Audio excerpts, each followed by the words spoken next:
video, I'll be starting with a new chapter that is atomic structure.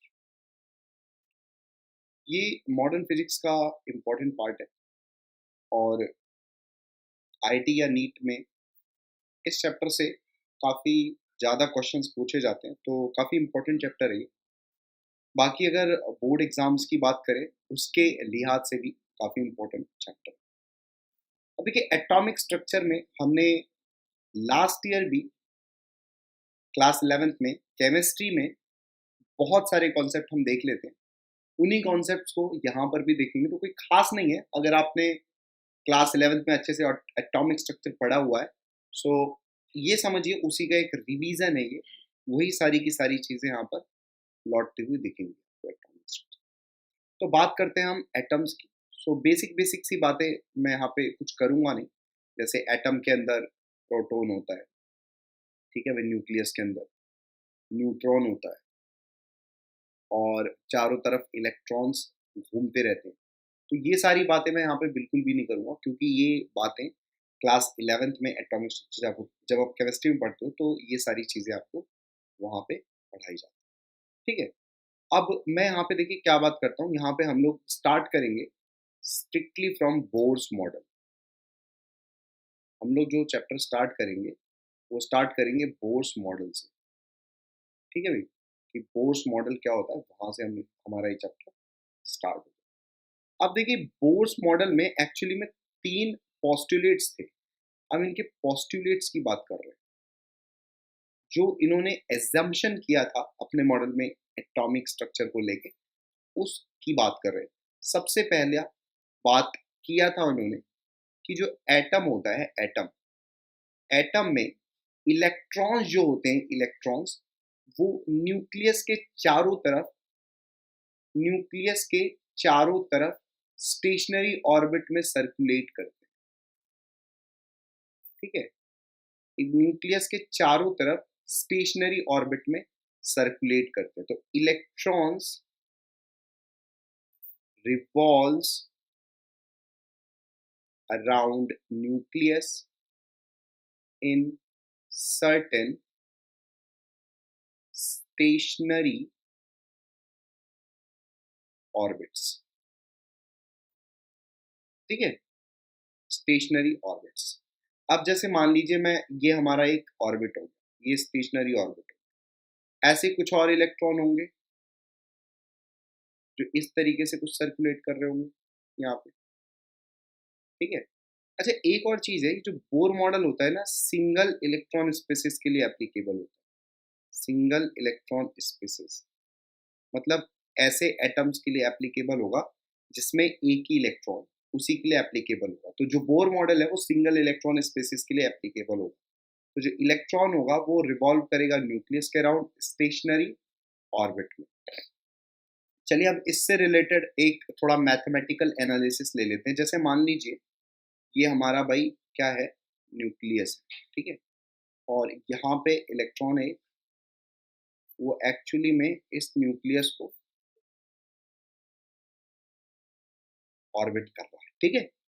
ये जो electron है इस nucleus को ऑर्बिट कर रहा है, मतलब इस न्यूक्लियस के चारों तरफ घूम। तो बेसिकली न्यूक्लियस पर तो पॉजिटिव चार्ज होता है प्रोटॉन्स की वजह से, और यहाँ पर एक नेगेटिव चार्ज। तो पॉजिटिव चार्ज नेगेटिव चार्ज को अपनी तरफ क्या करेगा, अट्रैक्ट करेगा, ठीक है, क्योंकि ये सर्कुलर मोशन है। लेट सपोज कि ये जो डिस्टेंस है, this is radius which is R, ठीक है। सो यहाँ पे जो फोर्स लग रहा होगा किसके किसके बीच में, न्यूक्लियस और इलेक्ट्रॉन के बीच में, that can be written as K Q1 Q2 upon R square लिख सकते हैं, फोर्स को दो चार्ज पार्टिकल के बीच में। अच्छा, जो चार्ज होता है ना न्यूक्लियस पर, जिसको नहीं पता उसके लिए बता रहा हूँ, charge on nucleus is equals to Z into E. Z क्या होता है, एटॉमिक नंबर, ठीक है। जिस एटम का ये न्यूक्लियस है उसका एटॉमिक नंबर है Z। सो Z इंटू ई। सो के Q1 इंटू Q2, इलेक्ट्रॉन पर कितना चार्ज है, E अपॉन आर स्क्वायर, ठीक है। ये फोर्स लग रहा है, ये फोर्स लग रहा है, ठीक है। And if this is a circular motion, this force must be equals to centripetal force which should be mv square by r। So यहाँ पे हम लोग कर देंगे k Z e into E upon R square is equals to M we square by R. ये चीज हो गया। अच्छा v क्या है? v is the velocity of electron, ठीक है। m is the mass of electron, ठीक है। सो यहाँ से हमारे पास ये इक्वेशन बन गई, कुछ कुछ तो बन गई है ना। ये फर्स्ट इक्वेशन आ गई है, और ये कहाँ से आई है? हमारा फर्स्ट पोस्टुलेट से आई है, जो बोर का फर्स्ट पोस्टुलेट है उससे ही हमने इक्वेशन डिराइव कर। क्लियर? अभी इस इक्वेशन को हम यूज करें। अब देखिए सेकंड पोस्टुलेट क्या है। सेकंड पोस्टुलेट क्या है? इन्होंने एंगुलर मोमेंटम की बात की थी। Second postulate, angular momentum of electron, ये angular momentum of electron is always equals to integral multiple of h by 2 pi. इन्होंने ये बोला जो एंगुलर मोमेंटम होता है ना, L is equals to M we R, जो हमने पढ़ा है। एम वी आर कैसे रिप्रेजेंट कर रहे हैं? जैसे ये फिर से न्यूक्लियस है, तो न्यूक्लियस के चारों तरफ इलेक्ट्रॉन एक्चुअली में रिवॉल्व कर रहा है। सो यहाँ पे ये, चलो इसको स्मॉल आर लिखा है तो स्मॉल आर ही लिख देते हैं, ये स्मॉल आर हो गया। तो यहाँ पे जो वेलोसिटी है ना इलेक्ट्रॉन की, वो v है। सो एंगुलर मोमेंटम जो होगा उसको हम L से रिप्रेजेंट करते हैं। L का मतलब क्या हो गया? Angular momentum. और इसका जो फॉर्मूला होता है, जो हमने फिजिक्स में पढ़ा है, वो एम वी आर पढ़ा है। That is equals to integral multiple of, integer को n बोल दे रहे हैं, integral multiple of h by 2 pi. अच्छा ये जो n है ना, इसको हम बोलते हैं ऑर्बिट नंबर। Orbit number. अब इसे कैसे समझोगे? तो जैसे, चलो ये न्यूक्लियस है, यहाँ पे एक इलेक्ट्रॉन है, इस तरीके से रिवॉल्व किया, फिर हो सकता है ये भी एक ऑर्बिट बन जाए, ठीक है, ऐसे करके। फिर हो सकता है ये भी एक ऑर्बिट बन जाए, और टेढ़ा मेढ़ा बन रहा है। तो ये हमारा फर्स्ट, इसके लिए ये, चलो थोड़ा सा, ये n बराबर 1 हो गया, ये n बराबर 2 हो गया, ये n बराबर 3 हो गया। So first orbit, second orbit, और ये थर्ड ऑर्बिट। तो इस तरीके से हमारे बहुत सारे ऑर्बिट्स होते हैं, तो वो ऑर्बिट नंबर है। तो यहाँ से एक हमारी इक्वेशन आ गई, M we are is equals to N H by 2 pi, ठीक है। ये हमारी एक इक्वेशन मिल गई। अब यहाँ पे इंपॉर्टेंट बात क्या है? v क्या है? v is velocity of electron in nth orbit. जिस भी ऑर्बिट में इलेक्ट्रॉन रिवॉल्व कर रहा है, हो सकता है फर्स्ट ऑर्बिट में, या सेकंड ऑर्बिट में, या थर्ड ऑर्बिट में, जिस भी ऑर्बिट में इलेक्ट्रॉन रिवॉल्व कर रहा है उस ऑर्बिट के अंदर वेलोसिटी होती है, ठीक है। r क्या है? Radius of nth orbit. Again जिस भी ऑर्बिट में चल रहा है इलेक्ट्रॉन, उसका रेडियस है। जैसे इसको हम r1 बोलेंगे, इसको हम r2 बोलेंगे, और इसको हम r3 बोलेंगे, ठीक है। इसके अंदर वेलोसिटी को v1 बोलेंगे, इसके अंदर वेलोसिटी को v2 बोल देंगे, और इसके अंदर वेलोसिटी को v3 बोल देंगे। इस तरीके से हम काम करें। इतना क्लियर? तो ये हो गई हमारी कुछ बातें। सो हमारी हो गई सेकेंड इक्वेशन, जो हमने अभी डिराइव की है सेकेंड पोस्टुलेट से। और जी थर्ड पोस्टुलेट क्या बोलता है, वो एक बार सुन लीजिए। थर्ड पोस्टुलेट, थर्ड पोस्टुलेट ये बोलता है, जैसे मान लीजिए, ये मान लीजिए न्यूक्लियस है ना, इसको हम ऐसे n बराबर 1 लिख दे रहे हैं, इसको n बराबर 2, मतलब सर्कल में नहीं बना रहे, n बराबर 3, n बराबर। अच्छा ये जो है ना, ये ऑर्बिट्स कहलाते हैं ना, ये तो आप ऑलरेडी जानते हो। या इसको हम एनर्जी लेवल भी बोलते हैं। एनर्जी, जैसे ये फर्स्ट एनर्जी लेवल हो गया, ये सेकंड हो गया, थर्ड हो गया, फोर्थ हो गया, एनर्जी लेवल बोल दिया, ठीक है। अब जैसे इलेक्ट्रॉन मान लीजिए n बराबर 1 में ऑलरेडी प्रेजेंट है, और हमने इसको कुछ एनर्जी दे दी, मतलब कुछ रेडिएशन इंसिडेंट करा दिया, कुछ रेडिएशन के थ्रू या किसी भी तरीके से हमने इसको एनर्जी प्रोवाइड कर दी, तो ये इलेक्ट्रॉन एनर्जी पाके एक्साइट हो जाता है, और ये हो सकता है फर्स्ट ऑर्बिट से सेकंड ऑर्बिट में कूद के चला जाए, ठीक है। मान लीजिए कुछ हमने इसको एनर्जी दे दी, let suppose delta E energy, और वो एनर्जी पाके इलेक्ट्रॉन फर्स्ट से सेकंड ऑर्बिट में कूद के चला गया। सो एनर्जी कितनी रही होगी? Delta E is equals to E N two minus E N one. अच्छा अब यहाँ पे एक और चीज है कि हर ऑर्बिट की एक पर्टिकुलर एनर्जी होती है। यहाँ पे कुछ बातें तो पहले समझ लो। Every orbit has certain energy associated, ठीक है, और वो कितनी एनर्जी होती है, energy of electron in nth orbit. Electron की जो एनर्जी होगी nth ऑर्बिट में अगर इलेक्ट्रॉन होगा तो उसकी एनर्जी होगी -13.6 Z²/n²। ठीक है, ये मैं अभी पहले बता रहा हूँ, उसका प्रूफ बाद में करेंगे भी। ठीक है, Z क्या है, एटॉमिक नंबर है, और n ऑर्बिट नंबर है। ये एनर्जी इलेक्ट्रॉन की, ठीक है। अब वापस से, तो फर्स्ट ऑर्बिट की कुछ एनर्जी रही होगी, सेकंड ऑर्बिट की कुछ एनर्जी रहेगी। तो अगर 1 से 2 में जा रहा है इलेक्ट्रॉन, तो सेकंड ऑर्बिट की एनर्जी में से फर्स्ट ऑर्बिट की एनर्जी घटा देंगे, तो जो डिफरेंस आएगा ना, उतनी ही एनर्जी मिली हो। कहने का मतलब ये। सो थर्ड पोस्टुलेट क्या बोलता है, if some energy is given to electron in lower energy level, मतलब electron lower energy level, then electron will excite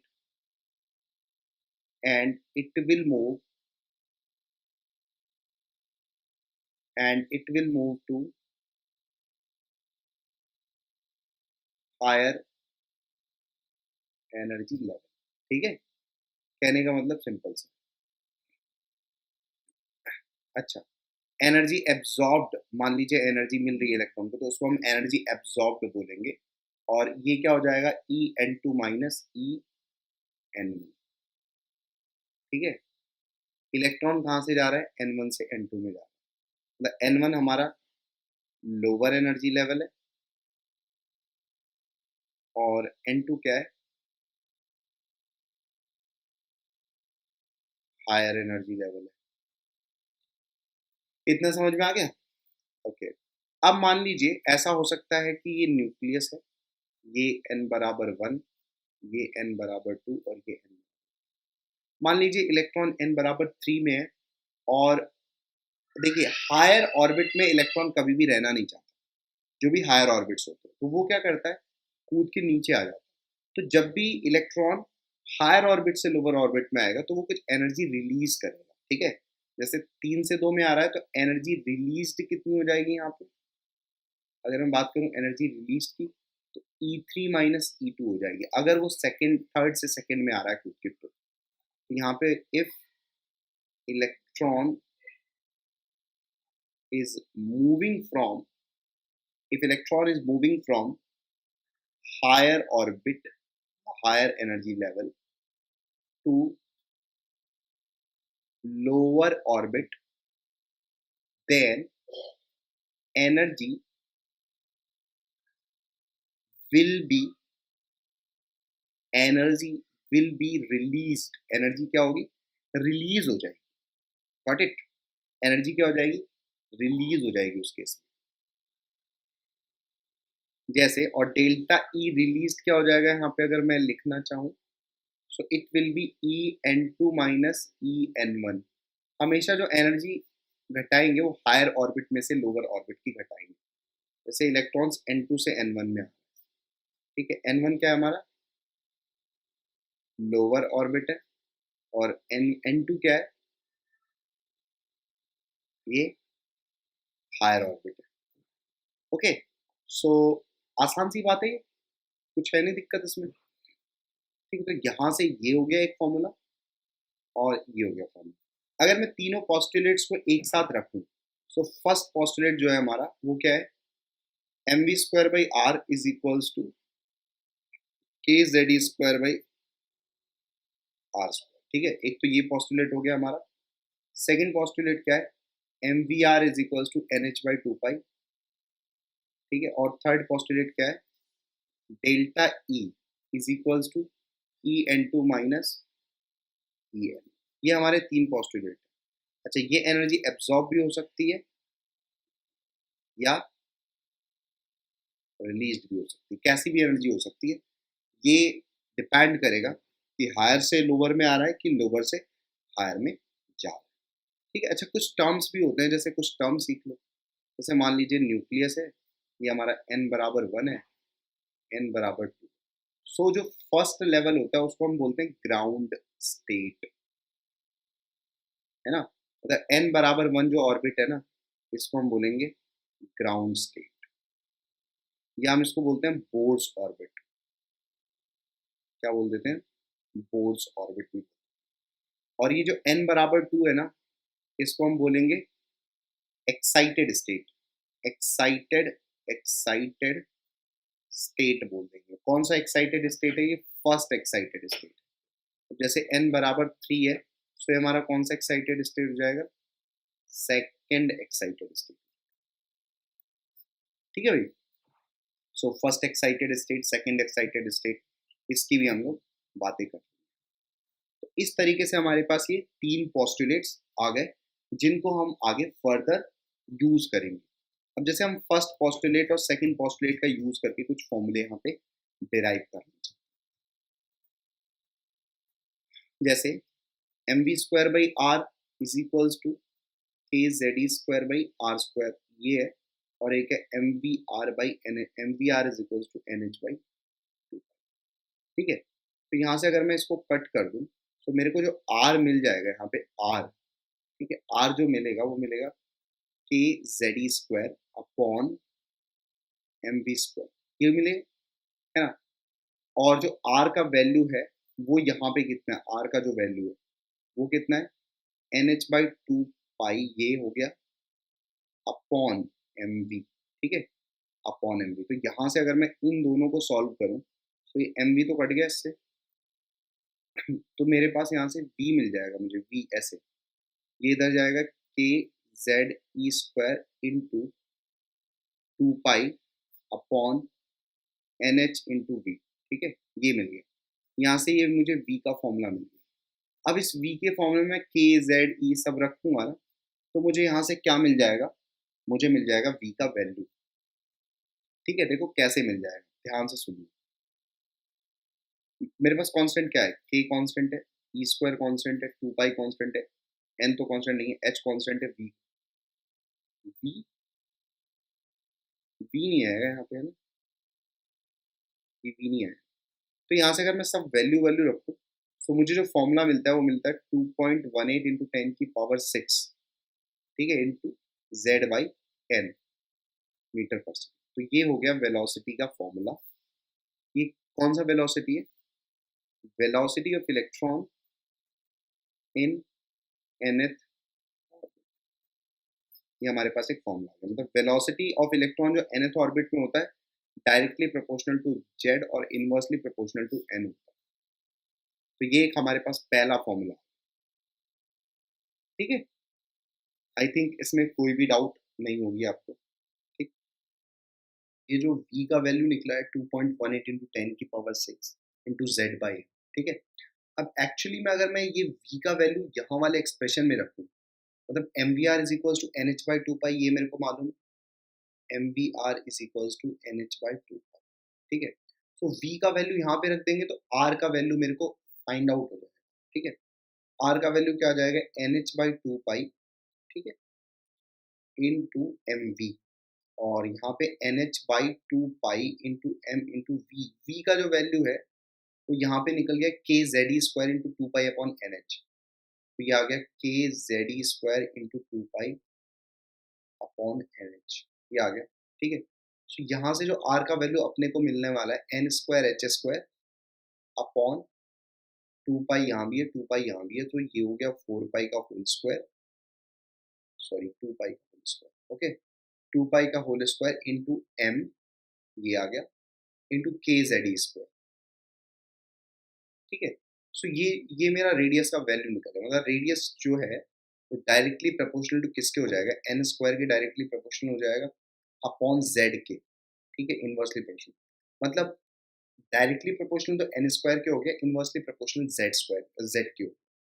अब यहाँ से अगर मैं सबकी वैल्यू पुट कर देता हूँ, यहाँ पे सबकी वैल्यू पुट कर देता हूँ, तो जो मुझे आर मिलेगा वो मिलेगा 0.529529।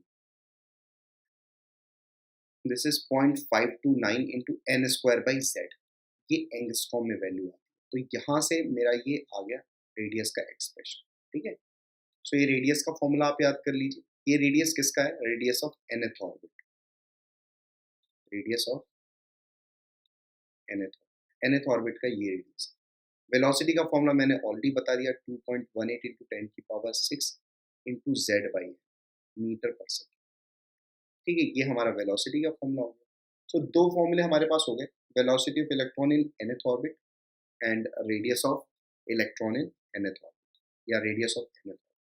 ठीक है, तो ये दो फॉर्मूले आपको याद रखना। अब देखिए यहीं से ना मैं एनर्जी वगैरह का भी रिलेशन फाइंड आउट कर लेता हूँ। जैसे मुझे पता है कि mv² is equals to kz² R square. ठीक है, मैं कभी कभी तो स्मॉल आर यूज कर रहा हूँ, कभी कैपिटल आर यूज कर रहा हूँ, इससे कोई प्रॉब्लम नहीं होनी चाहिए। तो वही है, आर मतलब रेडियस ऑफ। ठीक है, ओके। सो यहाँ से अगर मैं ये आर काट दूँ तो मुझे क्या मिल गया, ये mv² is equals to kze² by are.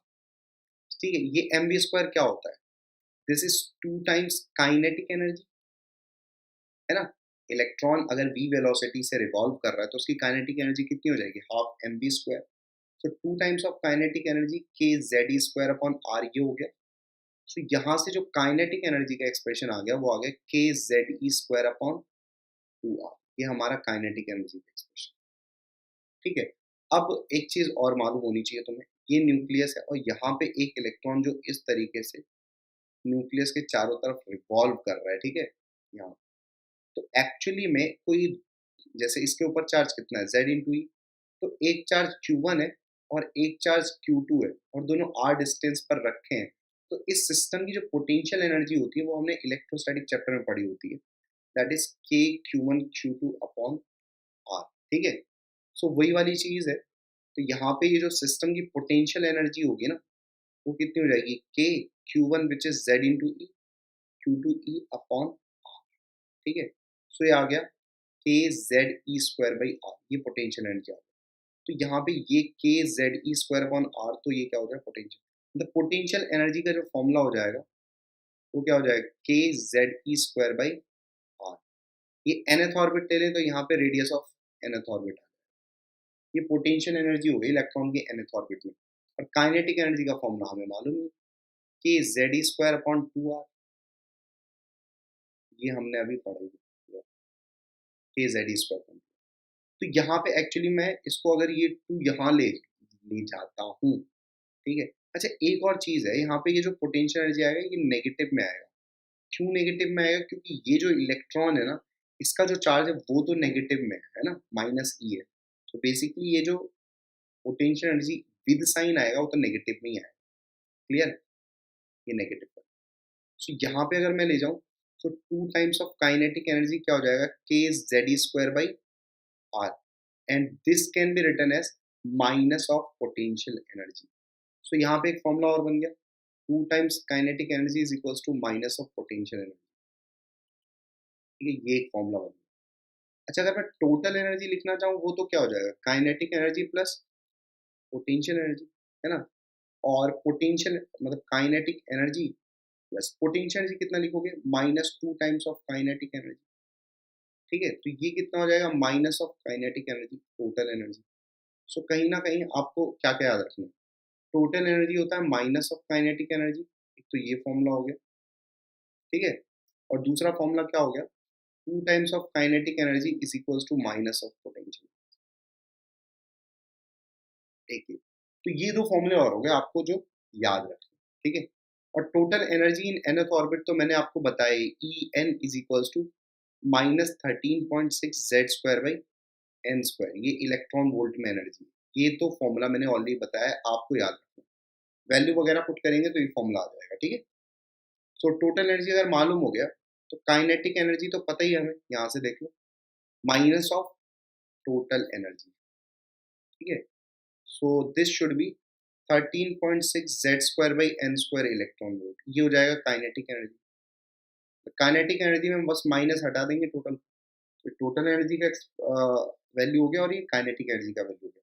और अगर पोटेंशियल एनर्जी चाहिए तो पोटेंशियल एनर्जी चाहिए तो -2 टाइम्स काइनेटिक एनर्जी हो जाएगा।